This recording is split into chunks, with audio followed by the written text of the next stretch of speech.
আসসালামু আলাইকুম ওয়া রাহমাতুল্লাহি ওয়া বারাকাতুহু। প্রিয় দর্শক, আশা করি মহান আল্লাহর রহমতে সকলেই ভালো আছেন। সহিহ কোরআন শিক্ষা টিউটোরিয়ালের পঞ্চম পর্বে আপনাকে স্বাগতম। আমাদের আজকের পর্বে থাকছে সূরাতুল আসর। 1 থেকে 4র্থ পর্ব পর্যন্ত মিস করে থাকলে ডিসক্রিপশন বক্সে লিংক দেওয়া থাকবে, দেখে নেবেন। প্রিয় দর্শক, অন্যান্য পর্বের ন্যায় আমরা এ পর্বেও প্রত্যেকটি কায়দা কানুন পড়ার সাথে সাথে বলে দিব। চলুন শুরু করি। বিসমিল্লাহির রহমানির রহিম। ওয়াল ওয়াল আস আস রি ওয়াল আস রি। এখানে যখন ওয়াকফ করব তখন জজম হয়ে যাবে, আর সদের উচ্চারণটা সিনের মতো যাতে না হয় খেয়াল রাখতে হবে। সদ ওয়াল আসর ওয়াল আসর। ইন ইন নুনে তাসদিদ আছে, সেজন্য গুন্না করে পড়তে হবে। আমরা জানি নুন এবং মিমে তাসদিদ হলে গুন্না করে পড়তে হবে। ইন নাল নাল ইং ইং।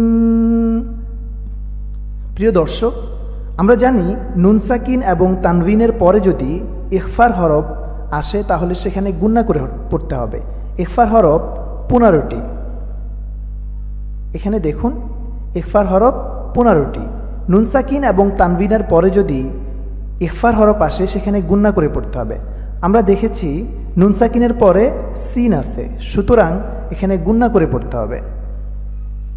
ইং সা না লাফি খুসরিন খুসরিন। যদি ওয়াকফ করি তাহলে জজম হয়ে যাবে। ইন্নাল ইনসানা লাফি খুসর। ইল ইল ইল লাল লাল লা ভি না। জেরের বাম পাশে জজমওয়ালা ইয়া আছে, এক আলিফ টানতে হবে। আ আ খাড়া জবর আছে, এক আলিফ টানতে হবে। মা নু পেশের বাম পাশে জজমওয়ালা ওয়াও আছে, এক আলিফ টানতে হবে। আ মা নু ওয়া ওয়া আ আ। হলকের মধ্যখান হইতে আইন উচ্চারণ করতে হবে। আ মি লুস লুস লুস। এখানে সদ আছে, লুস বললে হবে না, লুস। এখানে সদের উচ্চারণটা ঠিক মতো করতে হবে। লুস স।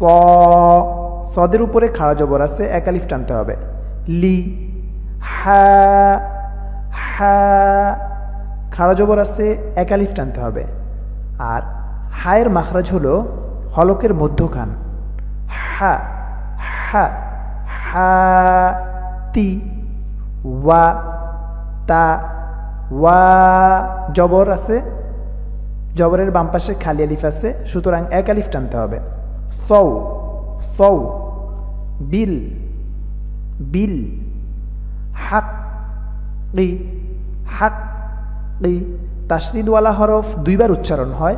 হাক ই ওয়া তা ওয়া। জবরের বাম পাশে খালি আলিফ আছে, এক আলিফ টানতে হবে। সৌ সৌ বিস বিস সৌ সৌ বিস বিস সব সব রি। এখানে বায়ে জজম আছে, অর্থাৎ আমরা জানি কলকলার হরফে যখন জজম হয় তখন কলকলা করে পড়তে হয়। অর্থাৎ কলকলার হরফ 5টি, কফ ত বা জিম এবং দাল। এই 5টি হরফে যদি জজম হয় তাহলে সেখানে কলকলা করে পড়তে হবে, অর্থাৎ উচ্চারণটা এমন হবে সব সব। ইল্লাল্লাযীনা আমানু ওয়া আমিলুস সালিহাতি ওয়া তাওয়াসাউ বিল হাক্কি ওয়া তাওয়াসাউ বিস সবর। প্রিয় দর্শক, আমাদের ভিডিওটি সম্পর্কে অথবা কোনো কিছু জানার থাকলে আমাদেরকে কমেন্ট বক্সে অবশ্যই জানাবেন। মহান আল্লাহ তাআলা আমাদের সকলকে সহিভাবে কোরআন তেলাওয়াত করার এবং শিখার তৌফিক দান করুক। আমিন। আসসালামু আলাইকুম ওয়া রাহমাতুল্লাহি ওয়া বারাকাতুহু।